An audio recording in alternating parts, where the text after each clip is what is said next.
in here.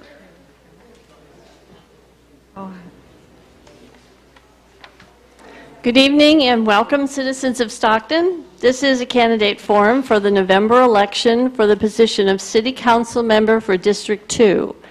The League of Women Voters of San Joaquin County is sponsoring this forum, and we thank the City of Stockton for allowing us to hold and videotape the forum in the City Council chambers. My name is Mary Bava, and I am the moderator for the forums this evening. This forum will be 30 minutes. Candidates will have 1 minute each for their opening statement, 2 minutes for closing comments, and 1.5 minutes to respond to each questions from each panelist. The timekeeper will keep track of the time, raising placards when there is 1 minute left, 30 seconds left, 15 seconds left, and stop when time is up. Panelists will pose the same question to each candidate. Each candidate will have a chance to answer first in rotation. For example, candidate A will answer question 1 first, candidate B will answer question 2 first, and so on. Candidates have already drawn numbers to determine the order for the opening and closing statements. We ask the audience members to hold all applause until the forum is completed.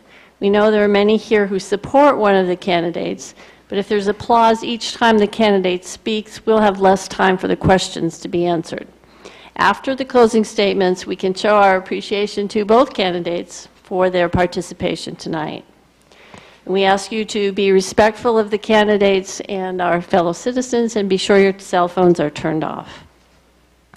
Before we get started, I'd like to introduce our panelists for the evening: Peg Gutierrez of the League of Women Voters of San Joaquin County, Eric Grunder, opinion page editor for The Record, and Gary Long, president of the Greater Stockton Chamber of Commerce. And while I have the mic, I'll remind you to be sure to register to vote by October 22nd. If you have a California driver's license, you can do that by registering with the Secretary of State's website, which is www.sos.ca.gov. And we're now ready to begin with the videotaping of the forum. Let's get started with opening statements. The first candidate to make an opening statement will be Mr. Randy Hatch. Thank you. My name is Randy Hatch, and I'm running for City Council in District 2. And I might add that all of the citizens of Stockton can vote for all of the candidates in the district. As I've walked the area, I noticed that is a common misconception. I'm running because I'm a longtime resident of the city of Stockton. I've lived here over 32 years. I've raised my 3 children, and my wife and I are committed to this city, and I have a particular set of skills and experience that I think would be highly beneficial for the city by me serving on the council. And so that's what I'm trying to do, is bring my knowledge and experience to the benefit of the citizens. I have a significant career as a community development director for other cities within the valley here, and it's something that is directly on point. I've worked out through complicated financial deals, and I think that would be helpful as a council person. Thank you. Kathy Miller.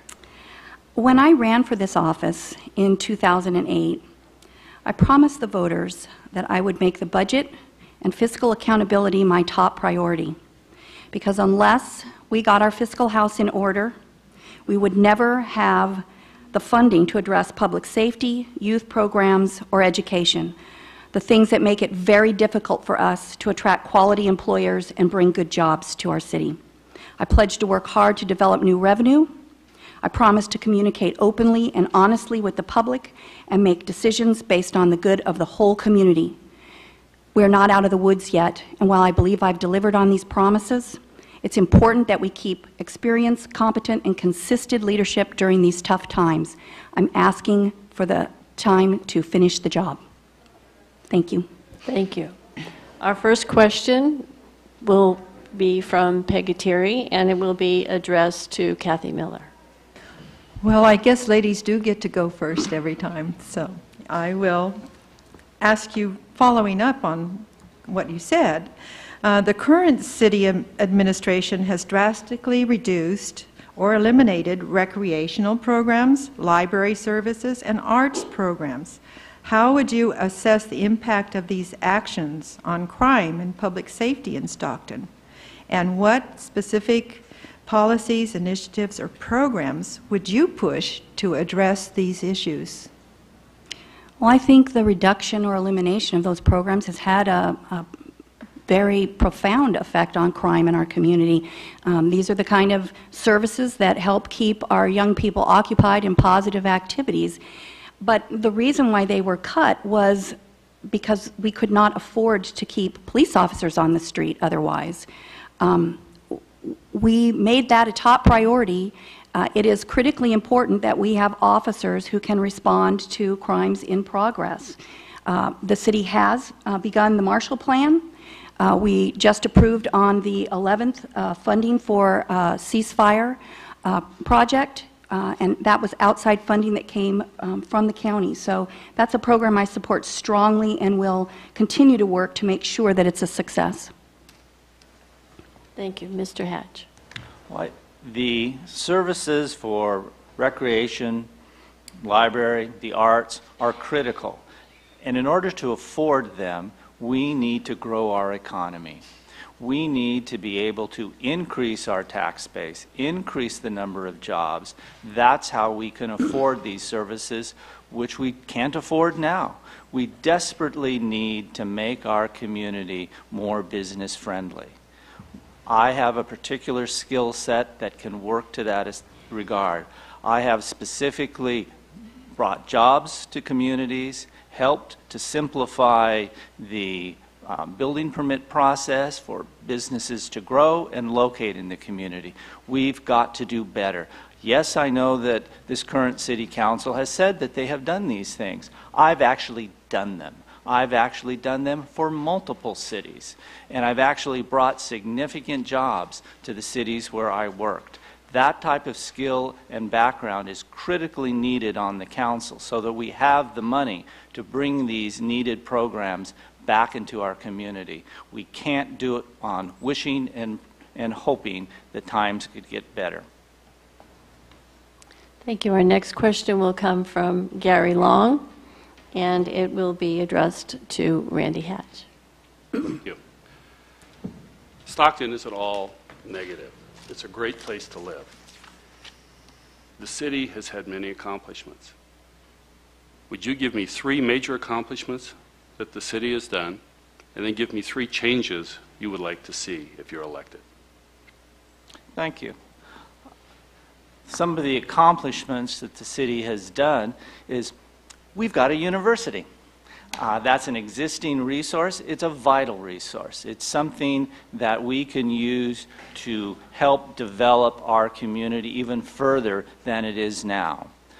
One of the other aspects that we have is we have the lovely location, not only for recreational purposes in the Delta and nearness to the mountains and, quite frankly, the very costly Bay Area. That's an area that we can use to help attract businesses to our community. That's one of the reasons some people locate here from out of state, is because we're affordable. Another great opportunity that we have to leverage for our development. It's something that Stockton can rightly be proud of, its various assets and responsibilities. By helping to grow the city, we will enhance those, get a handle on our crime, create more jobs for more opportunities. These are critical challenges that we have yet to face and master. Kathy Miller. I'll make this easy, and I'm going to cite the 3 programs that won Stockton its last All-America City Award, which is given not for cities that are perfect and have everything done correctly, but it's given for cities like Stockton, who roll up their sleeves when they face challenges and they come up with innovative solutions. Community Partnership for Families was formed as a direct response to connecting low-income residents to the services that are already in place in our community. They have neighborhood centers that do a fantastic job all over Stockton. The Peacekeeper program has had great success in gang outreach and reducing the crime involved in that, and the Downtown Stockton Alliance has poured over $1 million a year voluntarily into the city each year by the property owners in downtown voluntarily assessing themselves to provide a higher level of service in the downtown. Thank you. Mr. Grunder, your question to Kathy Miller. Sure. By just about any measure, Paragary's restaurant turned into a complete disaster for the city. What should the city be doing with that prime piece of downtown property now? Well, I'd love to see a restaurant, an eatery go in there that would support the other projects that are downtown and are really beginning to turn around, like the arena and the Bob Hope Theater and the cinemas. So I'd like to see an eatery that families would feel comfortable in. I'd like to see maybe an upscale brew pub or something that would cater to a sporting crowd and an entertainment crowd, something that's affordable for Stocktonians in line with our economy, but would also provide folks with maybe something a little different that downtown doesn't have right now. Thank you. Mr. Hatch? We can't have a high-end restaurant next to a family and community-oriented movie theater. It's a mix match, and I think that is part of the reason that Paragary's failed. We need to have an activity that's located there that caters to families and individuals that take advantage of the movie theater, the Bob Hope Theater, and some of our other activities in the immediate vicinity of Paragary's. Having any high-end activity is not what Stockton is about. We need to have an atmosphere that, when we could afford the 4th of July celebrations, it brought everybody in town, and we need an activity there that everybody can go to and everybody can take advantage of. In some of the work that I've done in downtown revitalization, we brought activities and entertainment to the streets and have fairs and farmers market downtown, things that brought the whole community.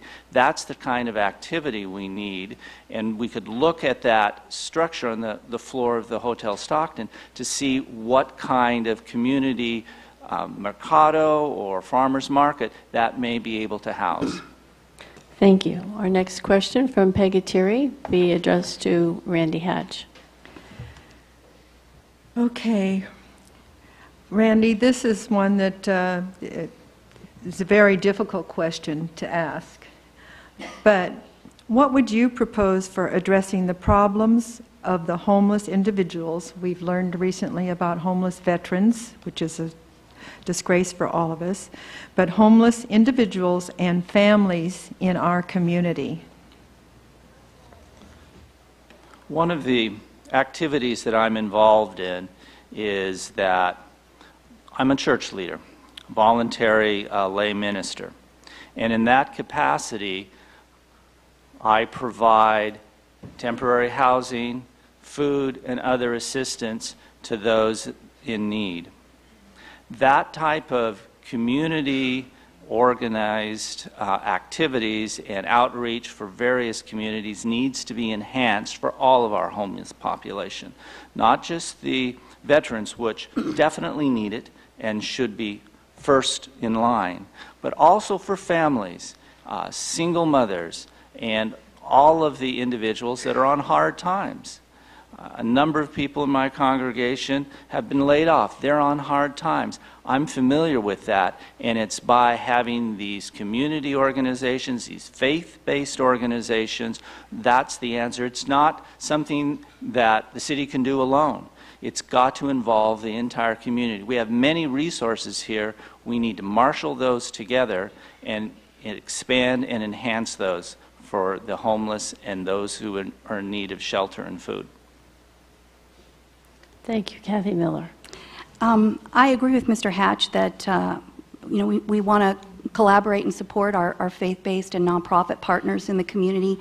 But the reality is, in terms of delivery of services, the City of Stockton is not actually the main provider for those kind of services for the homeless individuals in our community. However, one thing that the City of Stockton does do and can have a huge and continued impact on is the development of very low income and affordable housing.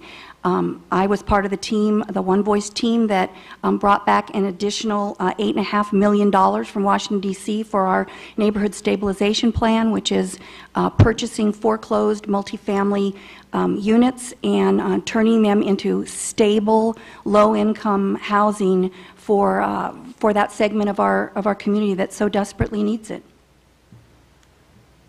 Thank you. Our next question will come from Gary Long and be addressed to Kathy Miller. Thank you. The city needs new revenue. We need to have alternative funding. An idea brought around was adding a sales tax to this community. Would you be in favor of a sales tax? And if you would that money be allocated to a specific category? And would there be a sunset clause on it? Well, I would want to have a community dialogue first, much the way we did with our budget town hall meetings, to assess how the residents in this city would feel about a sales tax measure. The sad fact is our revenues are not going to take a drastic increase in the next 5 years, and it's really up to us to decide how quickly we want to restore services to our city. And to do that, a sales tax measure is something that should be part of the conversation, and we should have a community discussion and set the priorities for how that would be spent. Do we want a specific sales tax measure that would be limited to only public safety, or do we want a general sales tax measure that would be used for restoring library services and parks and the arts, other sort of services? I think that's something that as citizens in Stockton, we should be deciding together, and I would want that input first, but I'm certainly not opposed to a tax measure, and much as I have strongly supported other council decisions, if the decision was made to go forward with it, I would work very, very hard to ensure its success. Thank you. Mr. Hatch. One of the facts of economic development is you need to be competitive in the region and area that you are located. As been previously discussed by the mayor panel, our permit process and building permit fees and other issues are woefully non-competitive. Because of that, we haven't been able to generate the jobs and attract growth in our economy. By the same token, our tax structure needs to be competitive. Having a sales tax that makes us non-competitive with our nearest cities around us and regions, I'm going to look very hard at that. And my initial impression is that won't do us any good if it prevents growth and development and new businesses locating here. So again, I go back to the point we've got to grow our economy, not tax our way into success, but grow our way into success. And we've got to be able to be competitive in all aspects of our regulatory and planning and business permit process. We simply aren't, and it's something that must be addressed. And since I have direct experience in that aspect, I can do that. Thank you. Our next question will come from Eric Grunder and be addressed to Randy Hatch. The city's big venues, such as the Stockton Arena, have lost millions and millions over the years. There's new management in place, and it's been there for about a year. Will those venues ever stop being a drain on the city coffers? How long will it take? Well, that's something that my years of experience and knowledge in city affairs comes into play. The short answer is not likely. Those type of venues and activities are something that will be a constant drain on a community. Almost every community throughout the nation that have those facilities, it represents a drain. Now, there may be some value in doing that. If it attracts additional businesses and attracts additional economic activity and the prestige factor, that's why communities continue to do that. Can we afford to do that? That is very much an open question. We simply couldn't afford when they originally were developed. We did it based upon a best case scenario projection, and we didn't have that best case scenario. I would not look for or plan for those to be money-making ventures. I wouldn't even plan for them to cover their own costs. They are a drain. I think they're going to continue to be a drain. That being the case, if we can grow our economy where we can afford that, there may be some value in continuing those activities. Thank you. Kathy Miller? Well, I would put the Bob Hope and the arena in different categories.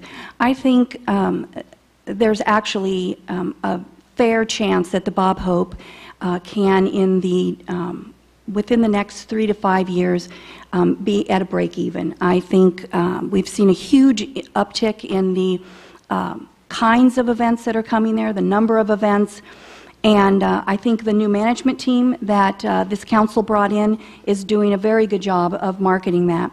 The arena is a whole different subject. There were so many mistakes made on that project in terms of over-assuming debt. The project was begun before there was a firm management plan in place. There were numerous cost overruns, change orders.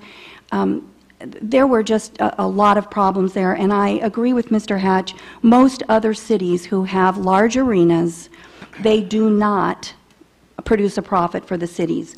They are developed for other reasons, to provide economic development and stimulus in the surrounding neighborhoods. They generate parking revenue. They encourage other businesses to locate near them, and they also help us attract employers, because younger employees like living in vibrant, active downtowns. Thank you. Our next question from Peggy Thierry, addressed to Kathy Miller. Okay, Kathy. This regards health care. If health insurance premiums were called a tax, we'd be revolting. Recently the city has unveiled the Kaiser plan, which is amazing because I was shocked by how much the monthly premiums were. And since this has been a major factor in Stockton's financial woes, what plan do you have to address those high costs? And is there a better way to pay for health care? Well, unfortunately, the City of Stockton and the City Council are not going to have any kind of an impact on a statewide issue or national issue like health care reform.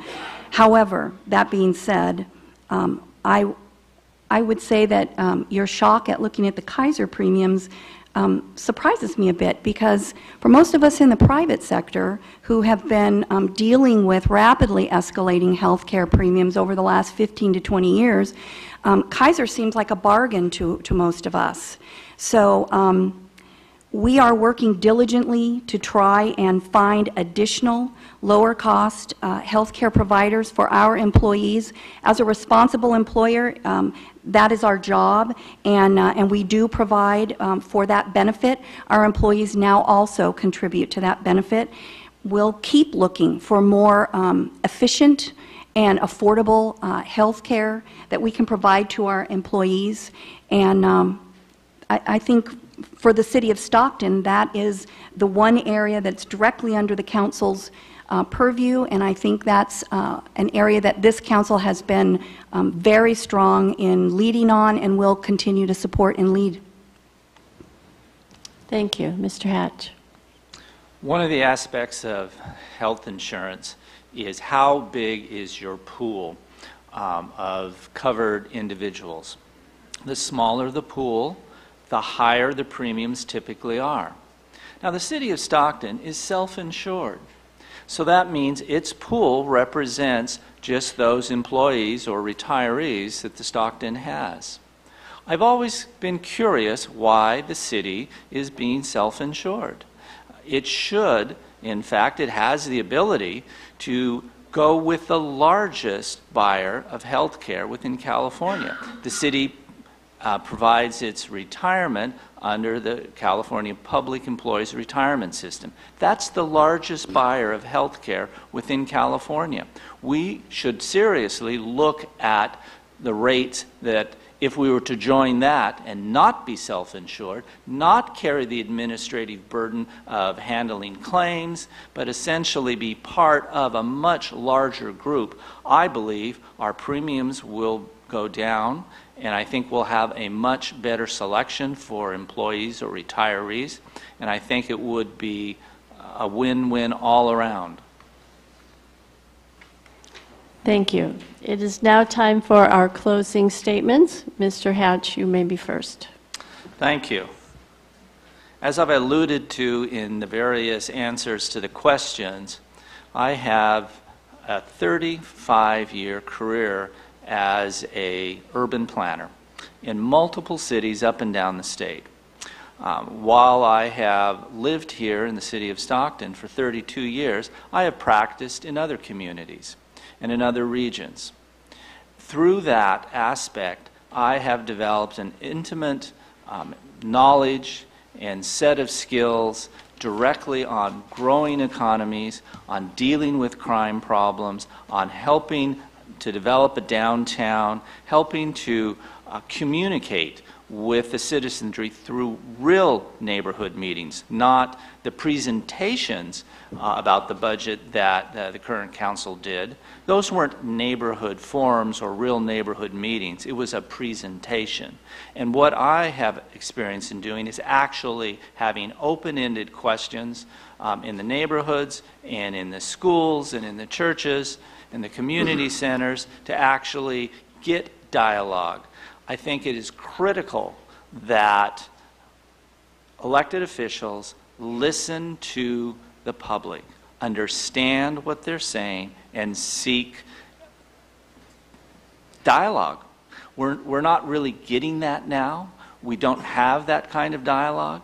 And through my background and my experience and my education, I have a master's in architecture and urban planning from UCLA, a bachelor's in urban studies from UC Berkeley.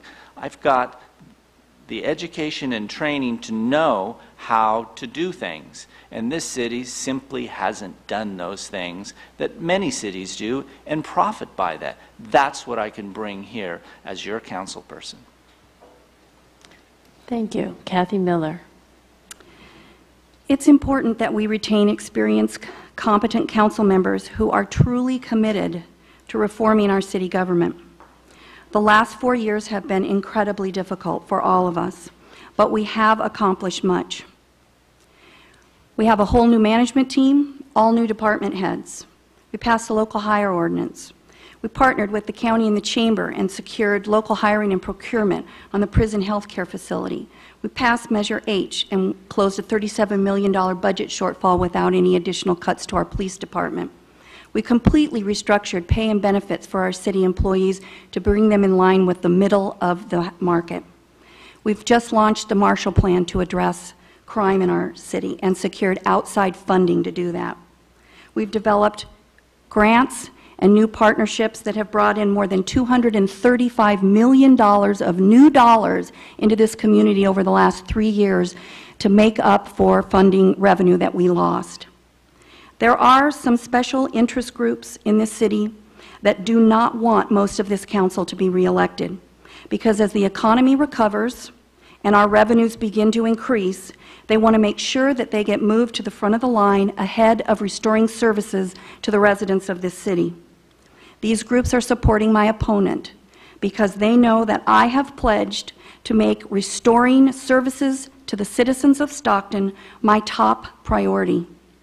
I'm asking for the voters to re-elect me so that I can continue to represent all the people of the city of Stockton and not just the special interest groups. Thank you. On behalf of the League of Women Voters, I would like to thank our candidates, Kathy Miller and Randy Hatch, for taking the time to be with us this evening, and also our panelists, Eric Grunder, Peggy Thierry, and Gary Long, for their commitment of time and energy as well. I'd like to let the members of the audience know that we have in the lobby easy voter guides that help to summarize the 11 propositions we all will be facing in the November election. These are provided free of charge, and we hope that you will pick them up. And now, the moment we've all waited where we may actually applaud and thank everyone for being with us.